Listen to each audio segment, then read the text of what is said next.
Okay, let's talk about this Dragon Ball Saga. Why am I like this? I wanted to make this video for a very long time, and in the meantime also what this video was meant to be changed a lot. Initially I just wanted to share with you some fun experiments with Neuvillette in 4.1, then I started looking more closely at its weapon options, then Furina came out and I was really interested in how well they work together and how well Neuvillette can exploit Furina's fanfare stacks even without healers, which was something not a lot of people immediately noticed at the time. So I made calcs on that too, and it took a lot of time, and so a lot of time passed. So 5 patches later, now finally the meta around Neuvillette is much more solid. There's a lot of evidence, there's the amazing work by Kuching mains and lots of guides, and also Furina is known to be an amazing partner for Neuvillette. Still, there are some misconceptions surrounding Neuvillette teams and also some very interesting insights that I discovered by looking very closely at Neuvillette's teams and how he works, so I have something to share with you with this video. So this video isn't a guide, this video is meant to be for people who already watched a guide and maybe they still have some questions unanswered and might have some doubts. This video is for people that want to better navigate the realm of possibilities surrounding Neuvillette's teams. And I especially hope this video will be helpful for new players who recently pulled for Neuvillette, so that they can fully enjoy Neuvillette no matter the investment or the tools available. So yeah, let's start. Now, I'm going to say something that will recur a lot throughout this video. Use an optimizer. Really, just use an optimizer. Many questions about your build for Neuvillette, how to optimize him, can be answered by just using the optimizer. There are lots of guides and lots of content on how to use it, and everyone uses it. Really, it's a great tool. Just use it. It's great, it's amazing. Even if I show you detailed calculations on weapon comparisons and optimal stats distribution, etc., those are mathematical analysis on a theoretical model which might not reflect your actual situation. For example, Lost Prayer, which is technically slightly worse than Pro-Devember on average, might end up being better for you because it gives you rarer stats like crit, which you might lack and might balance better your build. So throughout the video you will see a lot of analysis and data, but just remember that each scenario can be special and your situation is unique. So now let's talk about the weapons. You probably already know that Neuvillette's recommended weapons are basically 3. You have the signature weapon, which is amazing. You have Sacrificial Jade, which is amazing too. I mean, it's really good if you have the Battle Pass. And otherwise, the free-to-play option is Pro-Devember. Now, you probably already know roughly how this weapon compares to each other because you probably already looked at other calcs. But still, if you are a free-to-play, you might be wondering, hey, is Pro-Devember really the best option? And I don't want to craft it, or I don't have one available because someone else is using it. What can I give my Neuvillette then? So I made a lot of detailed calcs on weapons, and these are the results. I put in most weapons I expect many players to have, especially free-to-play ones. For example, many are curious about how Ballad, recent event weapon, performs, or weapons like Witsit, which it deserves a video on its own. That weapon, it's something crazy. As you can see, Pro-Devember deserves to be there just below Sacrificial Jade, even though the gap is quite significant. There are not really better options, and Witsit can be better if you manage to get the right buff, but again, there's a lot of RNG, so I don't really suggest it, but hey, it's amazing for speedrunning, more about this later. But still, I mean, Lost Prayer can be really competitive, and also Ballad, the event weapon is decent, but if possible I suggest you to craft a Pro-Devember. Also between Refinement 1 and Refinement 5 there really is not that much of a difference, so don't worry, you don't need high refinement on your Pro-Devember. About other 5-star options, they might be decent statistics, but don't expect them to be much different than Pro-Devember at best, or slightly better. It depends on your builds, and again, use an optimizer. Also, Science Baiju is going to run soon. Don't fall for Jadeful, please. That weapon is roughly as good as Pro-Devember. It's not good. This is another chart, but in a vape scenario, so a scenario where Neuvillette can benefit from Elemental Mastery because he's vaping. What's worth noting is that Sacrificial Jade is closing the gap with Tom because of the Elemental Mastery in the passive. And talking about passives, Witsit has now more useful buffs because has not only the damage bonus buff, but also the Elemental Mastery buff now, which is useful for Neuvillette because he's vaping. And so Witsit becomes much more reasonable, even if you don't like the RNG cringe.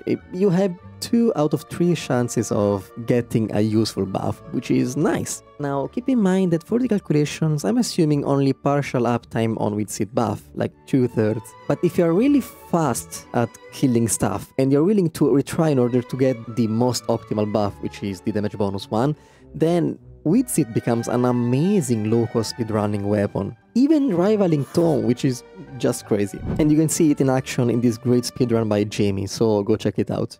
Super important, when you use an optimizer, don't forget to address your energy requirements, it's crucial. Neuvillette doesn't need a lot of ER, usually it depends on the scenario and also depends a lot on the weapons because Pia and Tom can give you energy with the passives, but you might still need some, so don't forget about it. Anyway, these are the ER assumptions I used in the previous calculations.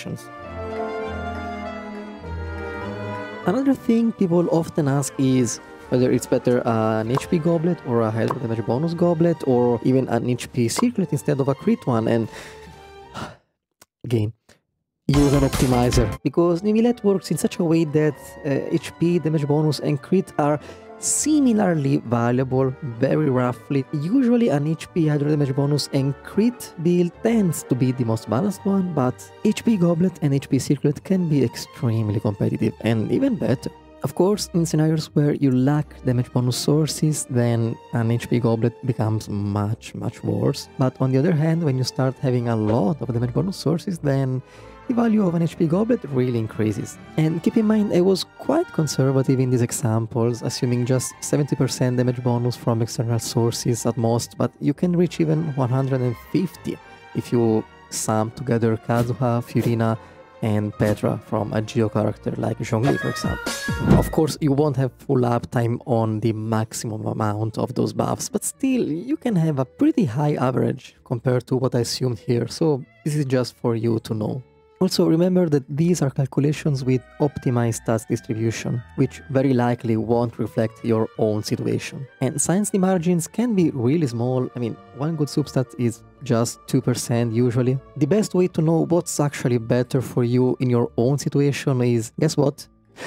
Use a goddamn optimizer. By the way, one funny thing is that if you manage to vape most of your damage, an Elemental Mastery sense isn't too bad actually, like what the I mean, sure, it's worse, don't use an Elemental Mastery sense, but if you kill stuff really fast so that you have uptime on your damage bonus buffs, even Elemental Mastery sense HP Goblet is almost as good as a conventional build, which is really fun, but don't do it. By the way, I'm using the caching main standards for calculations, but even with higher investment, things don't really change.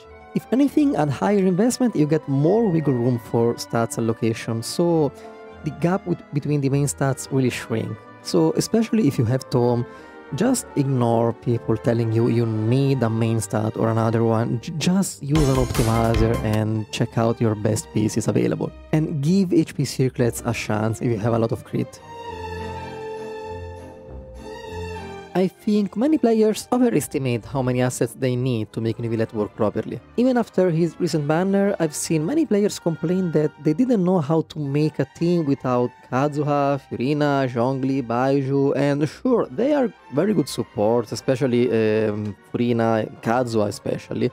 But that's the point, they are very good supports, but they aren't a strict requirement for Neuvillette teams, and no, a team without them won't necessarily suck. You can make very solid teams, even without any of them. Then, of course, sure, if you want them, if you want to increase the power of a certain team, you want assets like Kazuha or Furina, sure, go for them, they also great supports outside of Neuvillette teams. But many months can pass before you get them, so in the meantime, you probably want to enjoy your Neuvillette somehow, and you have plenty of options, many more than you think. Also, most casuals I see do bad damage not because they lack Kazuha or Zhongli or Furina, but because they play like shit. I'm sorry, but that's very easy to fix without draining your wallet. Honestly, my first suggestion is to just check out the Neuvillette guide from Caching Mains, because it's really well done and it does a great job at summarizing Neuvillette's teams and how Neuvillette teams work, how the rotations are structured, so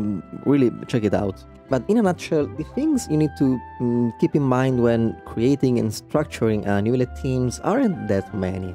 First of all, Neuvillette has a lot of damage and you want to do something with that, at least by building some Draconic Stacks, which are 3, and all you need to do to get them is trigger hydro reactions. That's all, and it gives you a huge amount of damage. A common problem I often see is that people think that they just need to bring 3 different elements in the team and that's all. But you also need to be sure you are actually triggering the actions related to those elements. For example, in a Hyperblown team with Nahida, Zhongli and Raiden, if you start with Nahida, you will have a really hard time triggering Electrocharge and Hydrocrystallize, and you would lose 2 Draconic Stacks out of 3, which is a huge damage loss. And many people do mistakes like that. And that's really easy to fix, just use Nahida later, so that you can be sure to trigger the reactions. Keep in mind that if you have an Electrocharged aura, so Hydro plus Electro, Geo will react first with Electro, then with Hydro, so you will likely get just an Electro Crystallize and not an Hydro one.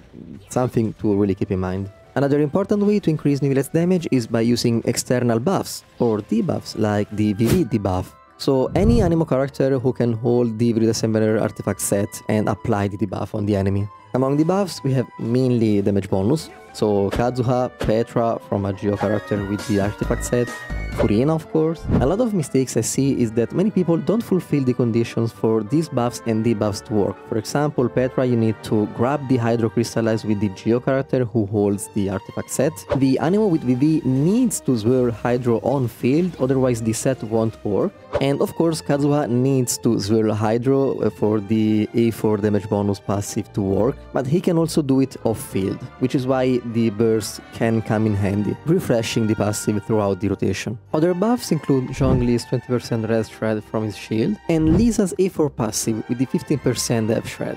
One thing not many people know is that Lisa and Zhongli, offensively speaking, they are very similar with each other. The only problem with Lisa compared to Zhongli is that she really needs a lot of energy recharge, which is not a big problem in energy rich chambers because their energy requirements are lower, but I don't know, against a boss chamber for example, she needs a lot of ER. Other than with buffers, Neuvillette works really well of course with off-field damage dealers.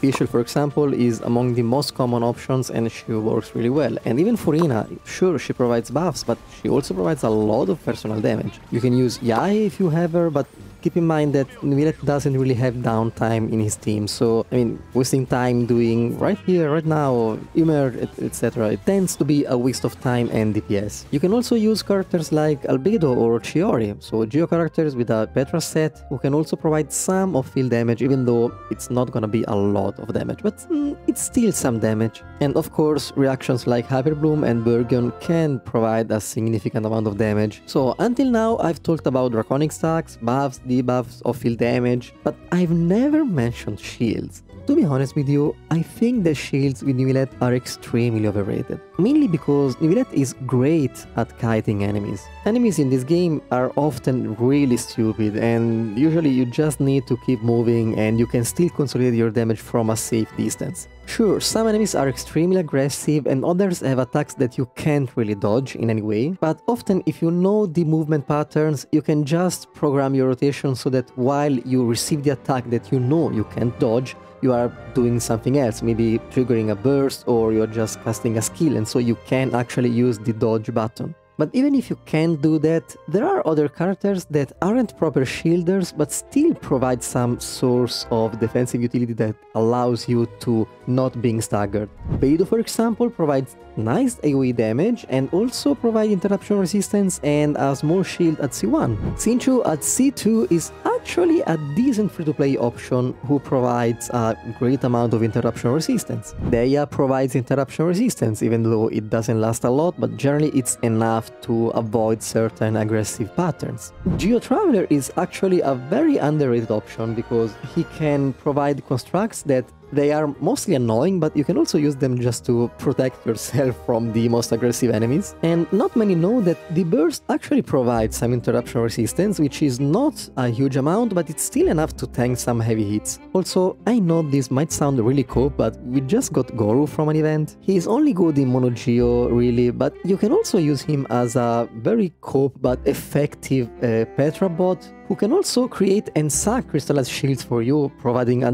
decent amount of interruption resistance. I actually cleared Abyss with him, it was useful, it was also kind of fun. The point is, a shield is generally far from a requirement, okay? You generally don't need it. I say generally for 3 reasons. First, the reliance on shields also depends on your skills. If you struggle, if you don't really understand the movement patterns, then sure, go ahead, use a shield, it's totally fine. Second, sometimes a shield is basically necessary, and not just because the enemies are aggressive, but because you want to stay close to the enemies when you use characters like Shaling, for example, in Vape, and more about this later. Third, if we ever get 3 constipated beasts at the same time, then you're gonna cry without a shield. And in general, a shield can allow you to have a more aggressive positioning that can consolidate better your damage in some AoE scenarios with enemies that tend to move a lot and you don't want to trigger certain AI patterns by moving around. Anyway, if you don't have a good shielder, don't worry, I don't have one either.